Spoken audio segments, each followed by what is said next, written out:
नमस्कार, वर्णमय में आपका स्वागत है। वर्णमय का ये लखनऊ चैप्टर है जिसमें हम अलग अलग विधाओं के कलाकारों का साक्षात्कार करते हैं।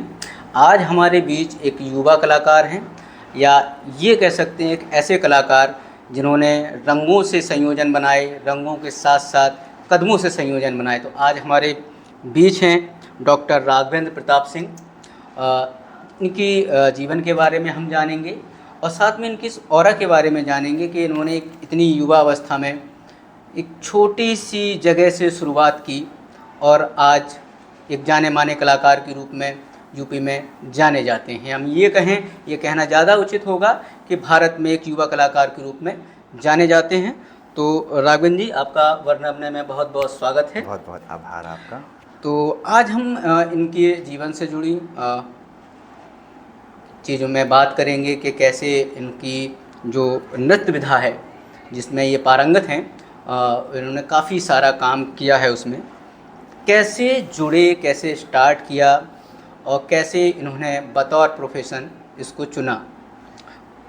तो राघवेंद्र जी, कैसे आपके जीवन में जो ये विधा है नृत्य, इसको डांस हम कहते हैं जनरल भाषा में, तो ये कैसे आपने चुना स्टार्टिंग में? क्या ये बचपन से कुछ आप कर रहे थे? जी, सबसे पहले तो बहुत बहुत धन्यवाद कि आज आपने मुझे आमंत्रित किया है अपने चैनल पे।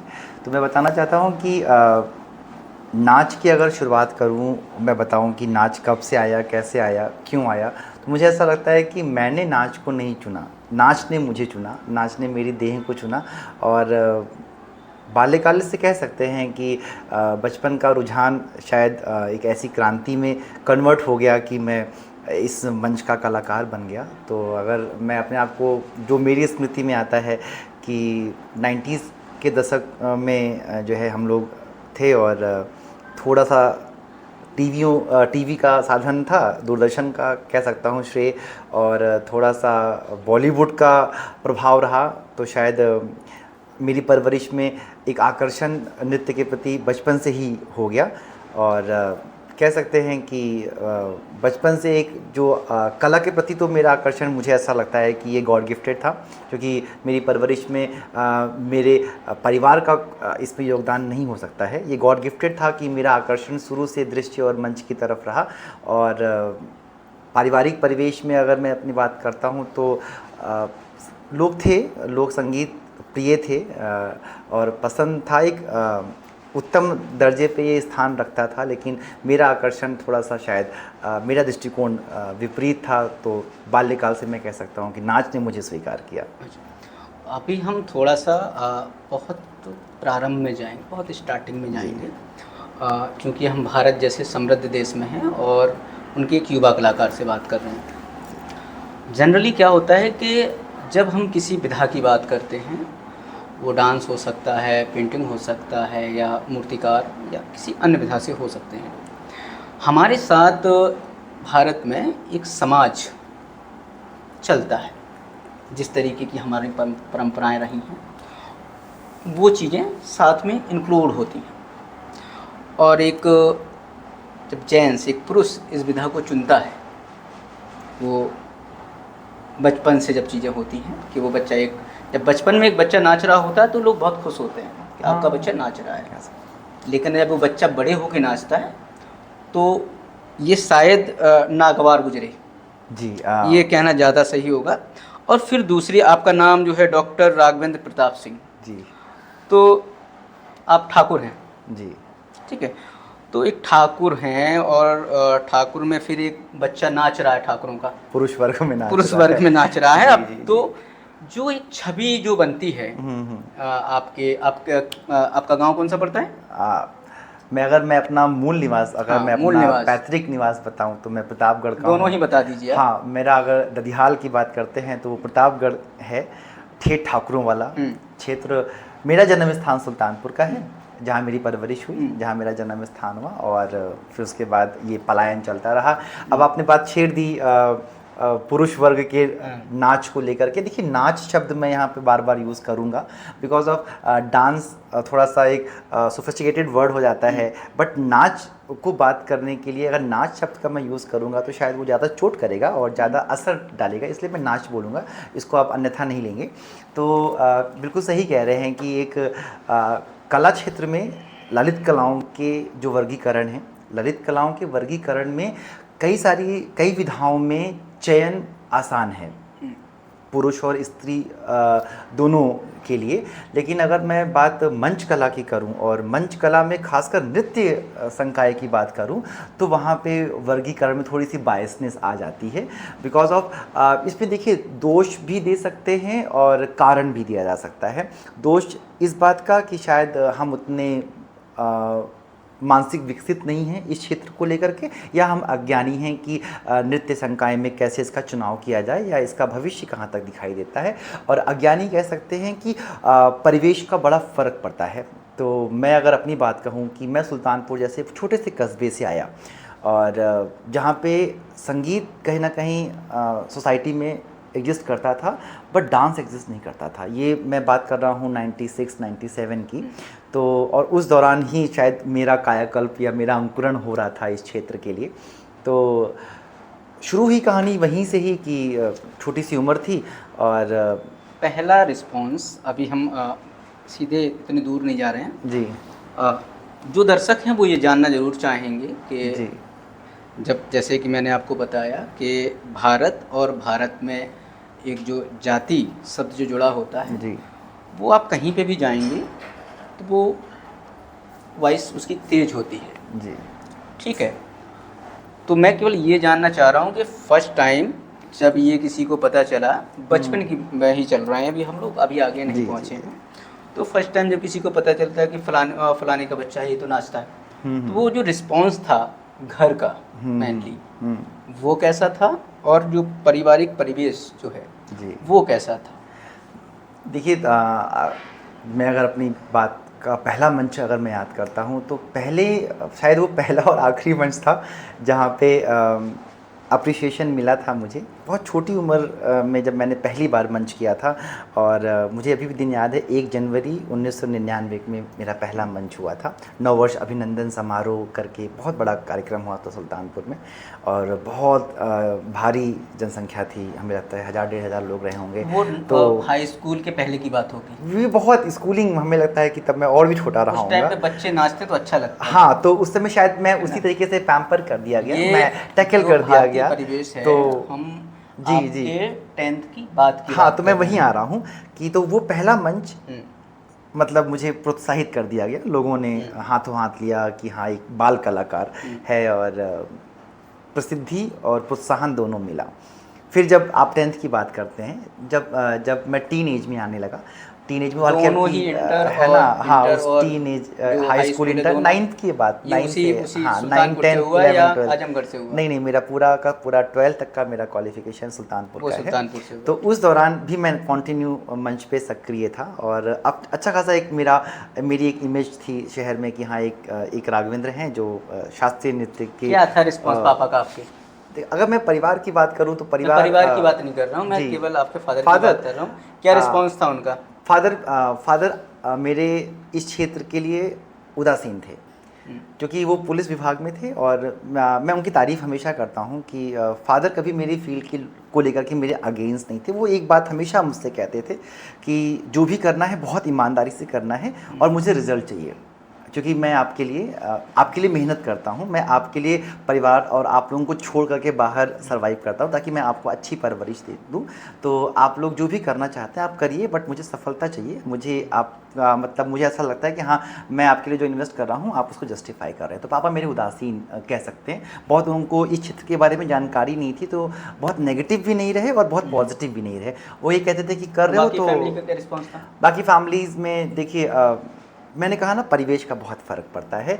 तो हम जिस शहर से थे तो वहाँ पे नकारात्मकता ज़्यादा थी, सकारात्मकता कम थी। रेस्ट ऑफ बाकी फैमिली मेम्बर्स में अगर बहनें एग्जिट क्या शब्द थे? एग्जिट कि उस 9 to 12 लोकल लैंग्वेज में हाँ 9 to 12 की टाइम ड्यूरेशन में तो टोटली अगेंस्ट थी। बिल्कुल नकारात्मक प्रभाव था, बहुत ही नकारात्मक प्रभाव था। नकारात्मक प्रभाव मतलब दंड प्रधान प्रभाव था कि अगर नाच के प्रति मैं ऐसे ही लगा रहा तो दंड का प्रावधान मेरे लिए शुरू हो गया था उस समय। दंड का प्रधान दंड का प्रधान मतलब शारीरिक, मानसिक और शाब्दिक हर तरीके का कुटाई दंड। हाँ, कुटाई भी हुई, कुटाई तो हुई, काफ़ी हुई। मारा गया, मैं मारा गया, शब्दों से मारा गया, शारीरिक। तो यहाँ तक आपका जो जी। सुल्तानपुर में आप हाँ। इंटर तक रहे। इसके बाद आपने प्रवेश लिया, जो आपका एडमिशन हुआ कॉलेज ऑफ आर्ट्स लखनऊ में हुआ, college of Lucknow art. University में। जब लखनऊ में आए आप, आजमगढ़ से लखनऊ, सुल्तानपुर से जी। लखनऊ काफ़ी अलग है। हाँ, बिल्कुल अलग। परिवेश का भी मैं अंतर आपको है। यहाँ पे एक चीज़ और टोकूंगा कि 12th आते आते मैं थोड़ा सा मानसिक विचलित हो गया था, उसको हम कह सकते हैं फ्रस्ट्रेशन हो गया था, बिकॉज ऑफ मैं बहुत एवरेज चाइल्ड था पढ़ने में, मैं बहुत औसत बच्चा था। मैंने कभी टॉप नहीं किया high school inter, but average बच्चा था, बहुत बिलो एवरेज नहीं था, मतलब ऐसा नहीं नगण्य था, अच्छा था पढ़ने में, और नाच का कीड़ा था, और चित्रकला का भी आकर्षण बचपन से ही था, अच्छी ड्राइंग करता था बचपन से। तो जब 12th के बाद डिसीजन होता है ना कि अभी क्या करना है, हायर एजुकेशन में कहाँ जाना है, तो हायर एजुकेशन के लिए मेरे लिए चुनाव किया गया कि मुझे लॉ की पढ़ाई करनी है। अच्छा। तो मैंने LLB का फॉर्म साइन किया कि सुल्तानपुर से मुझे लॉ कराया जाएगा, और तो मैं तब तक मेरा मनोबल टूट चुका था कि अभी नाच में करियर नहीं जाएगा, 12th तक नाच लिया, अभी ठीक है, अभी लॉ करेंगे। मैंने भी अपना माइंडसेट वैसे बना लिया था। गर्मियों की छुट्टियों के दौरान कुछ स्केचिंग्स वगैरह कर रहा था उस समय, तो पढ़ाई का स्तर मेरे घर पे अच्छा है, तो मेरी भाभी इलाहाबाद यूनिवर्सिटी से हैं, तो उन्होंने फ़ाइन आर्ट देख रखा था वहाँ पे, तो उन्होंने भैया को सजेस्ट किया कि भैया का interest of area fine art में है, तो क्यों ना इनको फ़ाइन आर्ट के लिए भेजा जाए, इनका इंटरेस्ट ऑफ एरिया भी है और अच्छी क्वालिफिकेशन के साथ एक अच्छा अप्रोच भी है। तो देन एंड देयर चुनाव किया गया कि कहाँ कहाँ से इसकी वैकेंसीज़ हैं, तो इलाहाबाद यूनिवर्सिटी का फॉर्म बस बचा हुआ था, तो मैंने भरा, और फिर लखनऊ यूनिवर्सिटी का फॉर्म लिस्ट आउट भर दिया गया।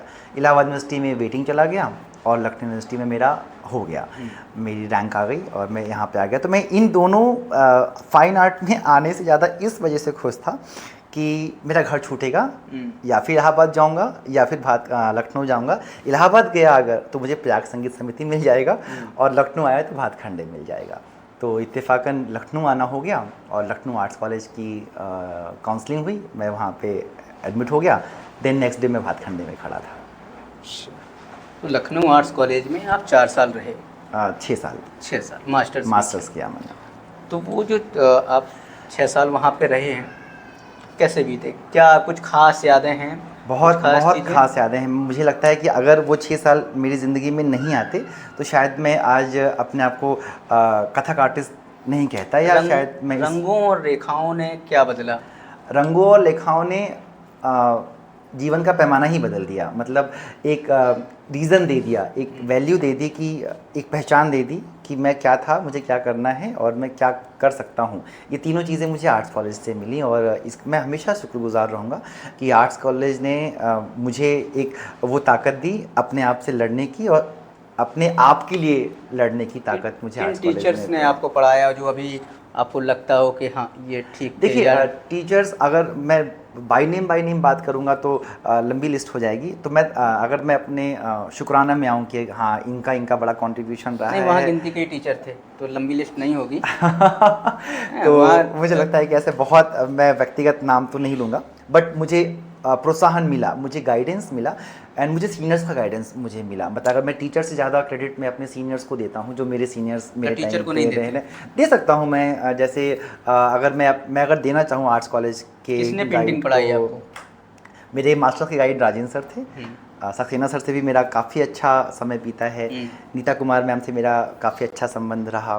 तो इन 3 टीचरों को मैं अपना, क्या मिला इन 3 टीचर से आपको? इन तीनों टीचरों से मुझे मेरा विज़न मिला। देखिए, अगर मैं बात करूं सक्सेना सर की, तो उनके साथ मेरा 4 साल VFA वाला ड्यूरेशन मेरा उनके साथ भी था। उसी समय नीता कुमार मैम के साथ भी मेरा ड्यूरेशन मैं उनके साथ समझ रहा था। देखो, एक भी मैं बताऊं आपको कि फ़ाइन आर्ट में 6 साल गुजारने के बाद या उस दौरान मैंने कभी ये नहीं सोचा था कि मुझे बहुत अच्छी पेंटिंग बनानी है। मेरा उद्देश्य सिर्फ इतना था कि मुझे कला सीखनी है, मुझे कला समझनी है ना। मुझे कला का सौंदर्य समझना था, एस्थेटिक समझना था। 3 टीचरों से किस तरीके का एस्थेटिक समझा आपने? तो मैं अगर सक्सेना सर की बात करूँ चलिए तो 1 बाई 1 तीनों की बात करें। हाँ, सक्सेना सर की अगर मैं बात करूँ तो वो हमेशा से मुझे जो है ये कहते थे कि तुम वर्सटाइल हो, तुम्हारे पास दोनों फॉर्म का विज़न बहुत क्लियर कट है, तुम चाहो तो कोलैबोरेट करके काम करो या चाहो तो कोई एक पर्टिकुलर फील्ड चूज़ करके सेपरेटली काम करो करो। तो वो डे वन से मेरे दिमाग में ये बात डाल रहे थे कि मेरा जो कंफर्ट जोन जो वो उन्होंने मुझे जो जज किया उनको लगा कि मैं ज़्यादा कन्वीनियंट या ज़्यादा कंफर्टेबल मैं परफॉर्मिंग आर्ट के लिए हूँ, बट उन्होंने मुझे ये नहीं कहा कि तुम फाइन आर्ट मत करो। उन्होंने कहा कि अपने सब्जेक्ट का प्लेटफॉर्म कन्वर्ट कर दो, मतलब जो आप सब्जेक्ट कैनवस पे सोच रहे हैं वो उसका मीडियम ऑफ आप परफॉर्मिंग आर्ट के थ्रू कर सकते हैं। तो ये मुझे उनका विज़न बहुत अच्छा लगा। नीता मैम की अगर मैं बात करूँ तो नीता कुमार मैम अपने आप में अच्छी लोग का उनका थोड़ा सा अटैचमेंट ज़्यादा था, उनके उनके कामों में मैंने लोग काफ़ी देखा। कितने काम देखे उनके आपने? जितने भी मैंने उस दौरान देखे मतलब ज़्यादा तो नहीं कहेंगे, मतलब क्योंकि देखिए एक सब्जेक्ट के हिसाब से अगर मैं उनसे मिल रहा था तो एक सब्जेक्ट वो मुझे कॉपी फ्रॉम ओल्ड मास्टर पढ़ाती थी, तो उस दौरान पे अगर मैंने जो भी उनके 5-10 काम देखे, उन 5-10 कामों में मैंने उनके जो एक विज़न था वो लोक की तरफ उनका आकर्षण ज़्यादा था। रंगों का कंपोजिशन वो लोक में जो यूज़ करती थी, तो मैंने अगर मैं अपनी बात करूँ तो मुझे एक जो कलर कंपोजिशन की अगर मैं जो मंच पे मैंने अपने ऊपर प्रयोग किया तो शायद उसका क्रेडिट मैं उनको दे सकता हूँ।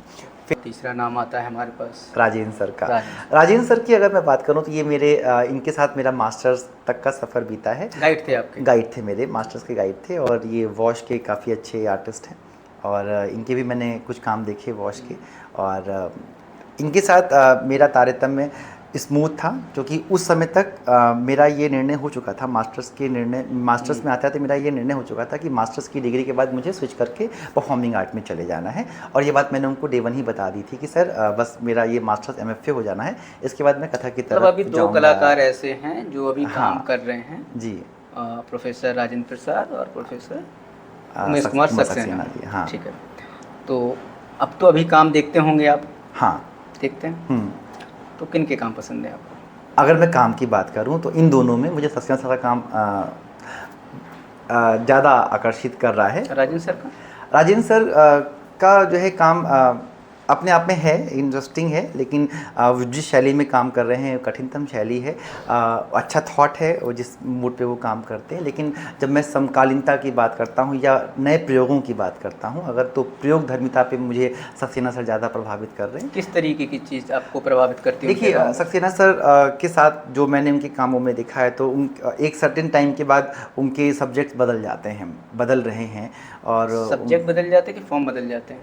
फॉर्म बदल सकते हैं, फॉर्म और सब्जेक्ट कह सकते हैं, दोनों चीज़ें, क्योंकि मीडियम तो उनका वही चलता आ रहा है जिस मीडियम पे वो चीज़ें अलग है ना कर सकते हैं, लेकिन सब्जेक्ट एंड फॉर्म अगर की दोनों की बात करें तो कहीं ना कहीं वो उन दोनों को मैनिपुलेट करके एक नया कंपोजिशन क्रिएट कर रहे हैं। तो सक्सेना सर को मैं ज़्यादा देता हूँ, समय देखता हूँ प्रयोग की दृष्टि से वो अभी एक्टिव हैं, ज़्यादा अच्छा काम, मतलब अभी भी वो कंटेंट में काम कर रहे हैं, कंटिन्यू काम कर रहे हैं। और राजेंद्र सर के काम में क्या आपको दिखाई देता है? राजेंद्र सर के काम में देखिए मैं अभी बहुत ज़्यादा आप स्टूडेंट नहीं हैं। हाँ, इसीलिए मैं बहुत ज़्यादा क्लियर देखिए क्योंकि राजेंद्र सर से मेरी भेंट भी काफ़ी एक अंतराल हो चुका है और मुझे अभी वर्तमान में नहीं पता है कि वो कहाँ पे हैं और क्या काम कर रहे हैं, लेकिन जितना मैं सुनता हूँ या लोगों के से जानकारी जो मिलती है कि हाँ सर अभी भी वॉश शैली में काम कर रहे हैं, और अभी वो नया क्या काम कर रहे हैं मुझे इसकी खास जानकारी नहीं है क्योंकि मेरे संपर्क में अभी वो नहीं है।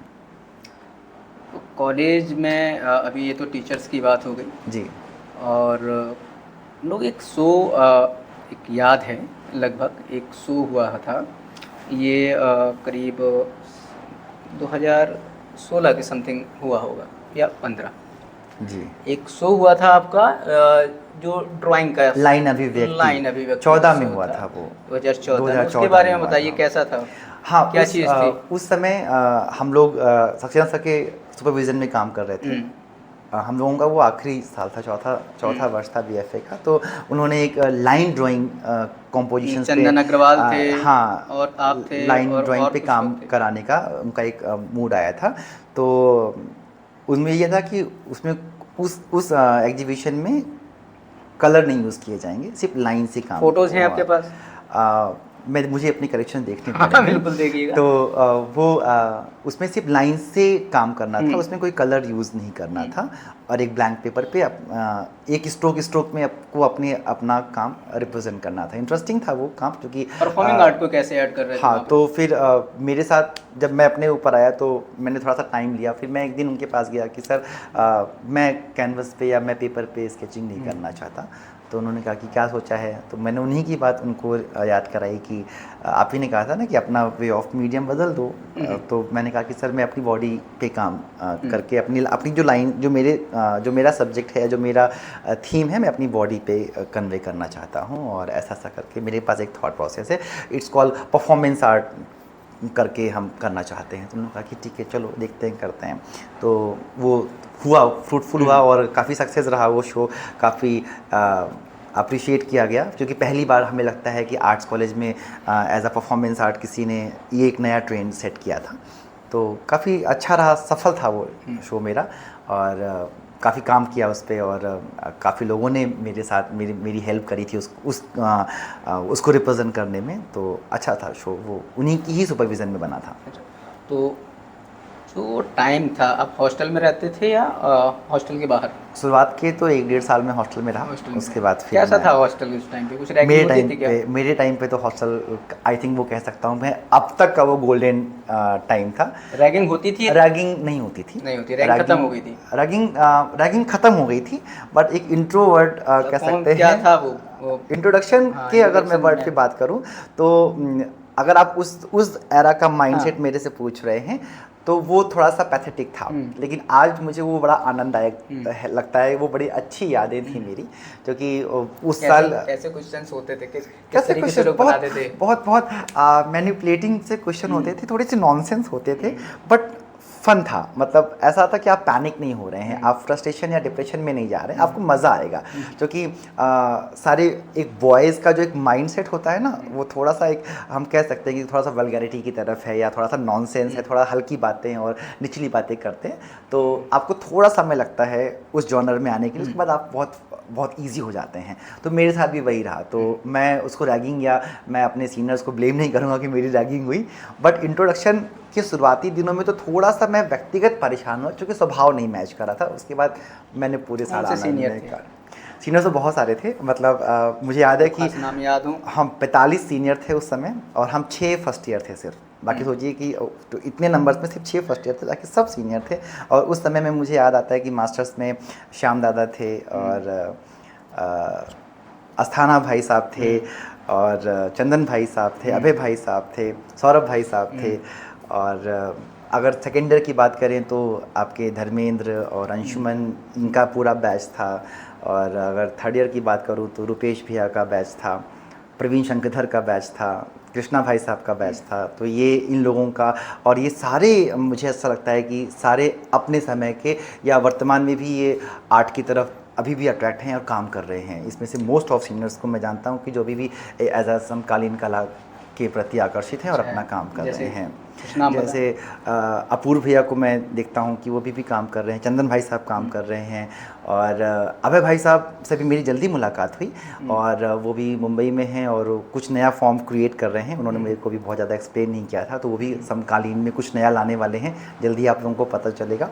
और बाकी श्याम भाई साहब और सौरभ भाई साहब गवर्नमेंट जॉब में हैं, और कृष्णा भाई साहब भी गवर्नमेंट जॉब में हैं, और जो कमर्शियल के जो मेरे सीनियर्स थे वो अपनी अपनी किसी न किसी कंपनी में अच्छा काम कर रहे हैं। तो रेस्ट ऑफ मैं कह सकता हूँ कि गवर्नमेंट जॉब और फ्रीलांस आर्ट में मोस्ट ऑफ सीनियर एंगेज हैं। आलोक द्विवेदी कौन थे? आपके बैचमेट थे? आलोक द्विवेदी मेरे बैचमेट थे। तो उनकी अभी मूवी आई हुई है। हाँ, आलोक द्विवेदी, मिट्टी पहचान। हाँ, मेरी आलोक से तो खैर अभी कोई वर्तमान में कोई संपर्क नहीं है, लेकिन जितना भी साथ बीता हम लोगों का, उन्होंने डायरेक्ट किया ही अच्छा साथ बीता, और अच्छी सोच का बंदा है। और शुरुआत से ही उसका एक विजन सेट था कि क्या करना है।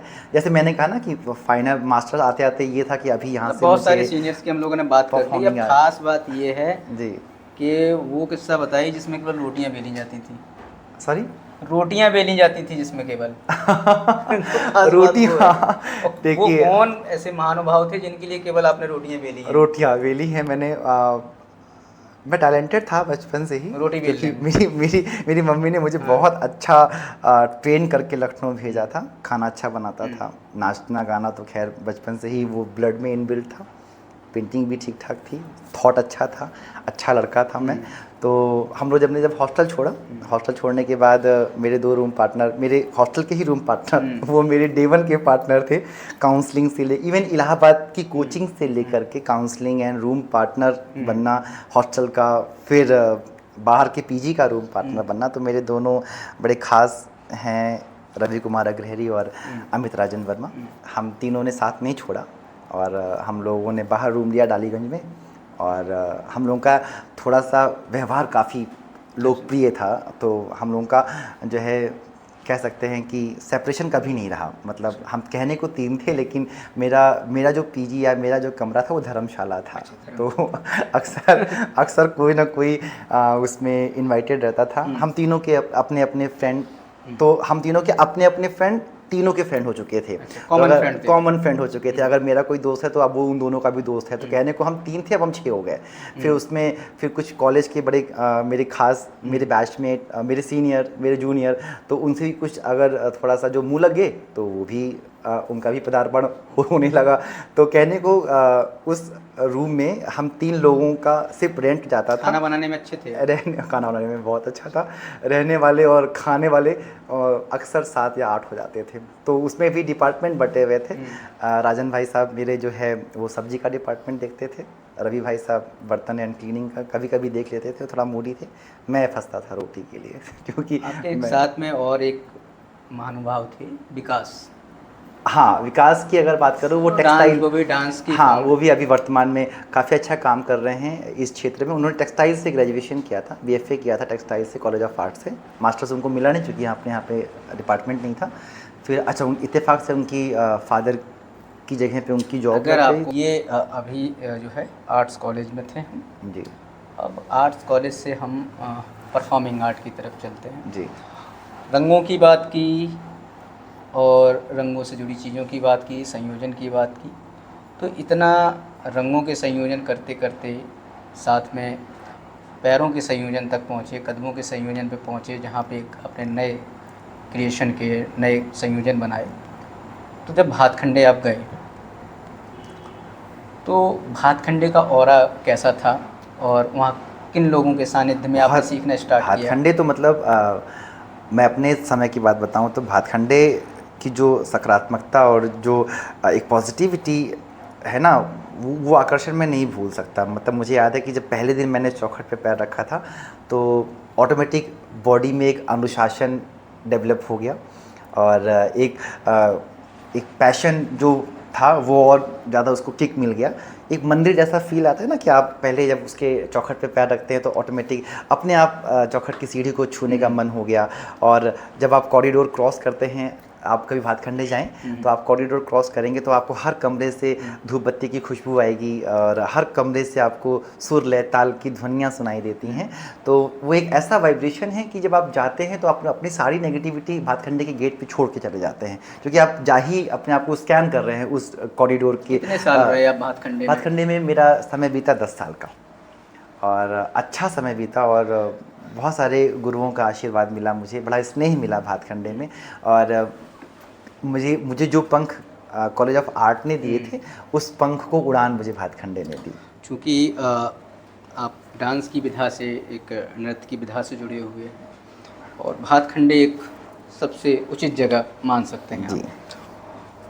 तो भातखंडे, अगर उसके बारे में अगर आप कुछ ऐसा बताएं, उसका थोड़ा सा इतिहास, जिससे लोग उसको जाने, थोड़ा सा और बेहतर तरीके से जाने, जी। कैसे बना भातखंडे? भातखंडे की कल्पना जो जितना मेरा अध्ययन है या जितना मेरा अनुभव है, 1926 में इसकी स्थापना करी गई। पंडित विष्णु नारायण भातखंडे जी ने इसकी स्थापना करी। उसके पहले स्टार्ट हुआ था ना ये? नहीं, 1926 में ही इसकी स्थापना विष्णु नारायण भातखंडे जी ने कर दी थी। तब इसका नाम मैरिज कॉलेज ऑफ म्यूज़िक करके था। बिकॉज ऑफ उसके पीछे की कहानी है कि उस समय जो 1926 के जो तत्कालीन गवर्नर थे उनका नाम मैं बताऊंगा आपको कि सर विलियम मैरिस, तो उन्हीं के नाम पे ये कॉलेज की स्थापना कर दी गई थी। शुरुआत में नवाबों ने इस स्कूल को बतौर स्कूल रन किया था, नहीं, किसी संस्था के तौर पे या किसी तरीके से? देखिए, अगर आप नवाबों की बात करेंगे तो कथक का लास्ट संरक्षण, मैं कह सकता हूँ कथक का संरक्षण नवाबों से मिला हमें। नवाब वाजिद अली शाह का काफ़ी कंट्रीब्यूशन रहा लखनऊ घराने के कथक को लेकर के, और शायद उन्होंने जो परी खाना एक बड़ा फेमस नाम है हमें मिलता है इतिहास के पन्नों में, उसका क्रेडिट मैं देता हूँ। तो नवाबों का कंट्रीब्यूशन भातखंडे को नहीं मिला, मैं जहाँ तक हो सकता है मैं गलत हूँ, कथक को मिला। कथक को काफ़ी संरक्षण मिला। नवाब वाजिद अली शाह ने लखनऊ घराने के कथक को संरक्षित किया, उसके लिए उन्होंने काफ़ी प्रयोग भी किए और काफ़ी सारा स्पेस तैयार किया, तो कथक को संरक्षण मिला नवाबों का। लखनऊ कथक के नाम से लखनऊ जाना कथक, हाँ, लखनऊ घराने की कथक को संरक्षण मिला नवाब वाजिद, क्योंकि इसके पहले भी अगर मैं उनकी पुरखों की बात करूं और कथक के पुरखों की बात करूं तो दोनों का तारतम्य काफ़ी पुराना है। मतलब हमारे ये 1926 में फिर मैरिस कॉलेज बना म्यूज़िक का, भातखंडे का पहला नाम, भातखंडे पहला नाम, विष्णु संस्था के तौर पे। उसके बाद अगर फिर आता है इसका, फिर जब स्वतंत्रता के बाद फिर इसका नाम बदल करके हिंदुस्तानी नाम रखा गया। जब 1966 में इसका नाम रखा गया बदल करके Bhatkhande college of Hindustani music करके ऐसा रखा गया। उसके बाद फिर सन 2000 में इसको डीम्ड यूनिवर्सिटी बनाया गया और सन 2022 में इसको फुल फ्रेज करके यूपी गवर्नमेंट का स्टेट यूनिवर्सिटी बना दिया गया, और अभी वर्तमान में इसको कह सकते हैं भातखंडे संस्कृति विश्वविद्यालय। तो भातखंडे जो भी म्यूजिक की फील्ड में, म्यूजिक परफॉर्मिंग आर्ट की फील्ड में हाँ, काम कर रहे हैं लगभग। तो इसमें से कुछ ऐसे नाम जो दो तरीके से नाम आप बता सकते हैं। एक कुछ युवा कलाकार जो समकालीन टाइम में वो अलग अलग फॉर्म में काम कर रहे हों, वो उनकी फॉर्म अलग हो सकती है, डांस भी हो सकती है, वाद्य यंत्र भी हो सकते हैं, म्यूजिक भी हो सकती है, बांसुरी भी हो सकती है, और कुछ ऐसे कलाकार जो वरिष्ठ हों, जिन्होंने एक स्थापित कलाकार के रूप में जानते हैं। देखिए, अगर मैं वरिष्ठतम की बात जाऊं तो कुछ ऐसे नायाब हीरे हैं जो विश्व पटल पे चमक रहे हैं। पहला नाम जाता है नौशाद साहब का, इनके बहुत सारे गाने हम लोगों ने बॉलीवुड में सुने। और उसके बाद पद्मश्री मालिनी अवस्थी, जो इस समय उनका डंका बजता है लोक गायन शैली का, भातखंडे की शागिर्दगी रही उनकी और पद्मश्री पुरस्कार से नवाजी गई, और वर्तमान में बहुत बहुत बहुत सफलतम मतलब अग्रणी लोक गायिका हैं लोक विधा की। पद्मश्री अनूप जलोटा जी हैं, जिनको भजन सम्राट कहा जाता है, भातखंडे के शागिर्द रहे। और ऐसे बहुत सारे रिनाउंड आर्टिस्ट हैं जिन्होंने भातखंडे की तालीम लेकर के आज विश्व पटल पे चमक रहे हैं। बहुत सारे ऐसे गुरु हैं, शमशाद बेगम अख्तर साहिबा, उनकी मैंने सुना है कि वो भी शिक्षिका के तौर पे भातखंडे में रहीं और जो ठुमरी सम्राज्ञी मानी जाती हैं। तो बहुत सारे ऐसे कथक के बहुत सारे ऐसे रिनाउंड गुरु रहे, जिसमें मोहन राव शंकर कल्याणपुरकर जी रहे, पद्मश्री पूर्व दादी स्मार्ट साहब रहे, और पूर्णिमा पांडे मैम रहीं, सुभाष दीक्षित गुरु जी रहे, कुमकुमधर रहीं, वीना सिंह रहे, मीरा दीक्षित जी रहे। तो इन सभी गुरुओं ने अपना बड़ा अच्छा कंट्रीब्यूशन भातखंडे को दिया है। आप किन गुरुओं के सानिध्य में आपने ये जो कला है? भातखंडे में मेरी